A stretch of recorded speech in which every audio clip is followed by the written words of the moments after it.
In this video, we'll explore the features on Bruce Lee's face that pointed to direct peach luck, his propensity to carry excess energy, and the significance of how his spirit emanated from his face. Enjoy. Hey there. For our face reading today, we have the late, great Bruce Lee. So I'm reading Bruce Lee because February 10th is Chinese New Year, the Lunar New Year, and we are entering into the year of the wood dragon. Bruce Lee was a metal dragon born in 1940.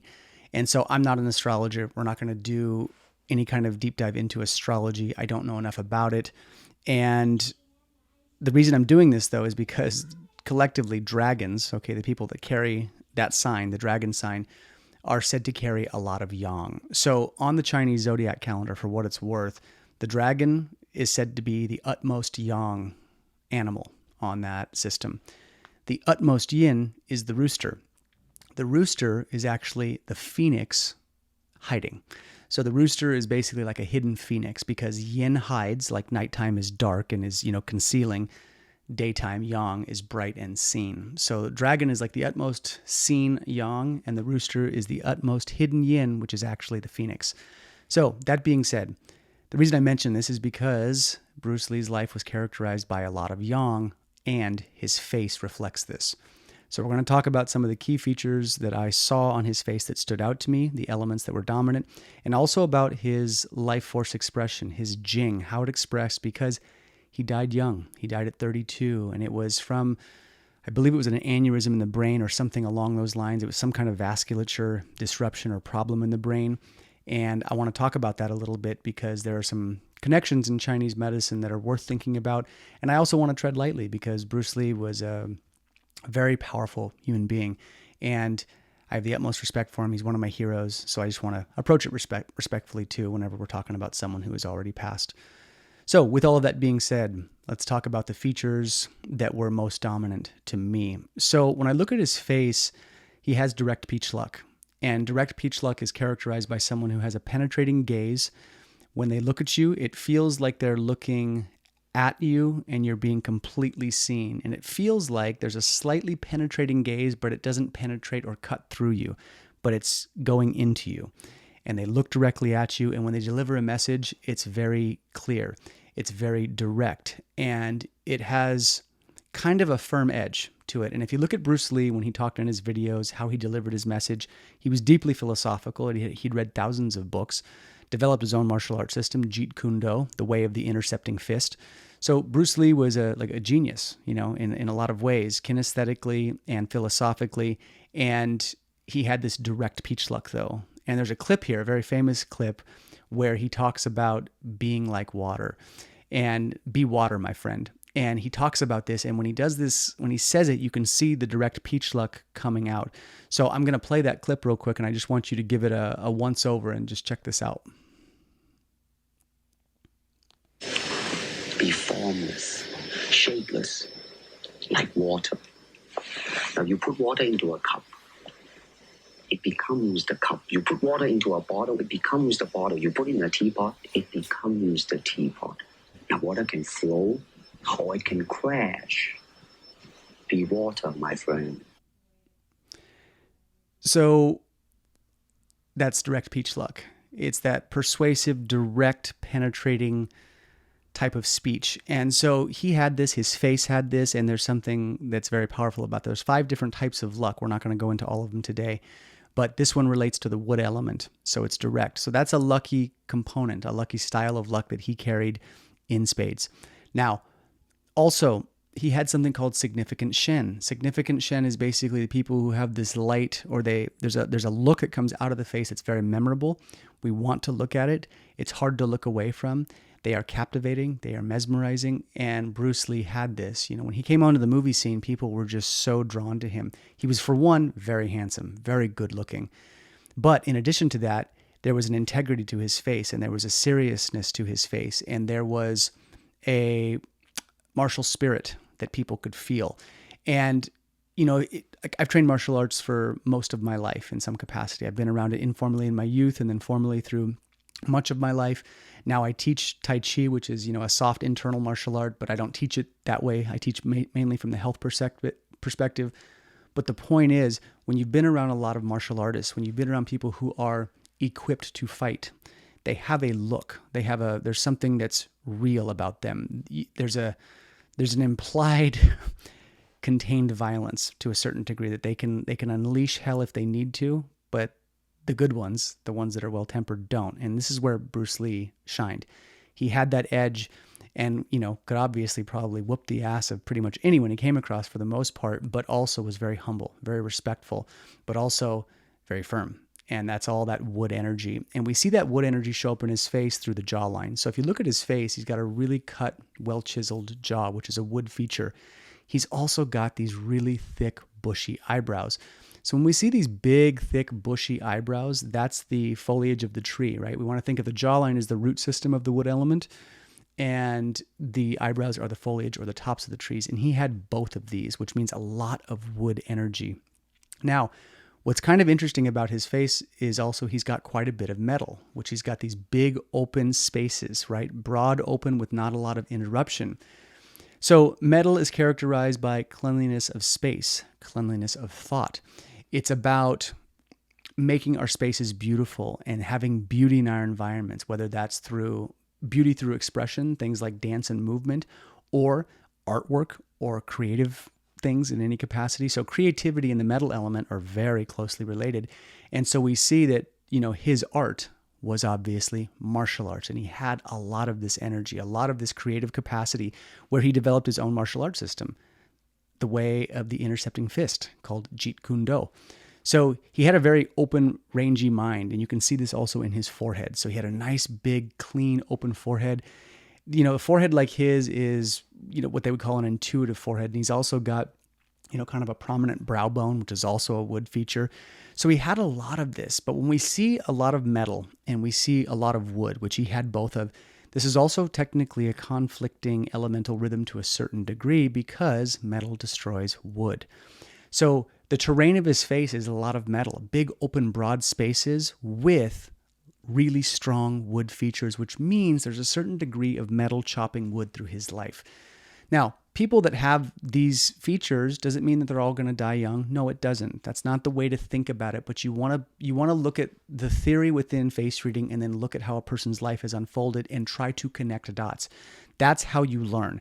It's really about understanding those connections where like I said, the rubber meets the road. So when Bruce Lee passed, again, vasculature, there was some kind of rupture in the brain. A lot of people talked about the energy that Bruce Lee carried. So his energy was incredibly fast. It was incredibly wiry. If you look at his form, his bodily form, he was ripped. He was cut beyond measure. So he was a naturally skinny guy. But when we see that really sinewy muscle, high definition kind of physique, that's wood energy. So we can see the wood being really, really, really, really high in Bruce Lee. The wood element also regulates the ligaments and the tendons. So we can see in Bruce Lee, if you watch his martial art movies, he was incredibly fast.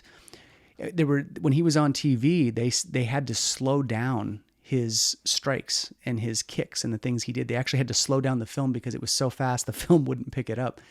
So we see this wiry-like tension. Now, the thing is, with that tension, that level of yang, that can be very hard on the system. So the liver's energy went out of whack, okay? The liver's energy will naturally go up. So this is Chinese medical theory. We're not going to get too much into it, but like the stomach energy, okay? The stomach energy always is moving down in the body. That's its natural way it moves through the body, and through the body, and it has to do with channel theory. So like the stomach energy goes down, okay? It goes down towards the toes. The liver channel starts at the feet and works its way up to the liver. So the pathways have energy going up or down, and it alternates between the 12 organ systems. But the liver energy, when it gets too hot and it gets too wired and it gets too used or overused, the energy can flare up and we can have these pops. They call it liver fire blazing in Chinese medicine, or liver yang rising. So we can see heat symptoms, we can see high blood pressure. People can just pop their lid and really flip out and have a big, huge temper. In terms of health, we can also see that energy rising and sometimes, essentially, metaphorically, kind of popping in the head or in the spirit. And it looks like his energy ran that way a little bit. There was so much liver energy, there was so much yang, that you could argue maybe there's a tie there in connection. Again, do I know for sure? Absolutely not. And it's no medical claim here. This is just me talking about theory. But we want to think about this. Bruce Lee trained incredibly hard.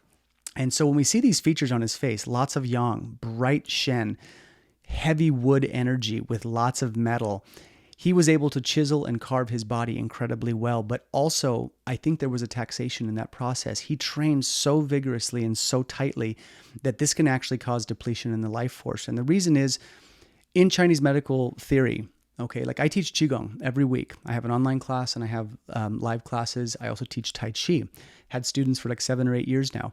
And one of the ideas that underpins that stuff is that your breathing has a direct proportional tie to the impulses in your central nervous system, which means the smoothness of your breath, how well the diaphragm moves, how well we take oxygen in, that energy, okay, how well that breath is moving dictates the quality of the electrical impulses that come out of your central nervous system. So smooth, refined breathing will yield smooth impulses coming out of the central nervous system. It's how we downregulate stress. Now, if our breathing is very tight and we have those fast, quick, sharp movements, just the opposite happens. We can rev up that energy and it can come out of the body very fast, especially in the context of martial arts. And if you look at how Bruce Lee trained, most of his energy was on that hyper speed, hyper drive, high energy, high expression yang, very fast, very tight energy all the time. And so the thinking is that can actually deplete life force and really cause problems in the body too, because it's like the engine being too high strung. It's kind of like an engine or a car being redlined for a very long time. And then eventually one of the pistons pop, pow, and the car blows up. And so I don't know exactly, if that happened with Bruce Lee, but I do see the parallels in terms of his face, his expression, the elemental conflict, but his face collectively was very lucky. And when we look at Bruce Lee's face and we look at like the space he had and the dominance of the elements and how his shen came out, it's mesmerizing and it's powerful. And the thing you have to remember about all of this is that in the end, Chinese medicine and this stuff is about longevity. It's about how well can we conserve our jing so that we live a long time. That's the working theory. However, life does not fit into contained boxes. And I genuinely believe that some souls, some of the shen that comes into people's bodies is designed to come in like a blazing flyer and to go out quickly. I don't know if I just said flyer, I meant fire, a blazing fire. Like it should come out like that sometimes for some people. I really think that is why people are remembered sometimes, is that they do come in this, this ball of glory, and then they're gone very quickly. And then it leaves a very profound mark. And I don't know the inner workings of karma, across the board in all these systems and the intricacies of life and the fabric of life and what happens when we die or any of that stuff. I'm not making any claims, but I also think that sometimes people have very concentrated jing that's meant to be expressed quickly. And I think Bruce Lee fell into that category. So, when we look at his face, nothing on his face read that he would, quote unquote, die young. He had a strong jaw, which meant he had the potential for old age. He had, big, broad, open features. He didn't have any like significant marks along the center line, the river of life. His face was very strong and he was robust, and yet he died very early. And sometimes I think when we see that, when there's a clarity in the face and someone does just go, simply meant it was their time and that they fulfilled what they were supposed to do. That being said, I would have loved to have seen Bruce Lee live into his old age, because I think he would have really continued to bring some amazing things into martial arts, philosophy, and just the world at large. Now, when we look at his public persona, his natural face, and his inner persona, I found this interesting because his inner persona is meatier. It looks more earthy. It looks more aggressive. It's a much more solidly built face. And his public persona is on the narrower side. And so that's interesting, because a lot of times celebrities and whatnot will have a wider public persona, because when we see the wider features, again, this is about accessibility and being seen and people having access to you. And his was just the opposite. It's almost like, the public persona was the character he played on screen. But if you got to know him, he was probably a bit earthier, wider, more accessible than you might think, which I think probably follows suit given the amount of philosophy that man read. and that he embodied. So when we read philosophy or we read any of that stuff, that's also a water feature. People that are drawn to philosophy, that are drawn to the nuance, to the subtlety, things like Chinese medicine, feng shui, that's all water energy. So he had a big, broad forehead. He also had a nice, big, strong chin, which is a strong water feature. And then if we look at the mountains and rivers of his face, he had big nostrils. He had a nice, pretty good-sized mouth, had pretty big eyes. And all of these things kind of come together to paint the magnificence of what Bruce Lee was. So very lucky face, but these were the key components I saw in him. If you guys have someone else you'd like me to read, as always, please put it in the comments and let me know your thoughts on Bruce Lee. What'd you think about him? And thanks for your time.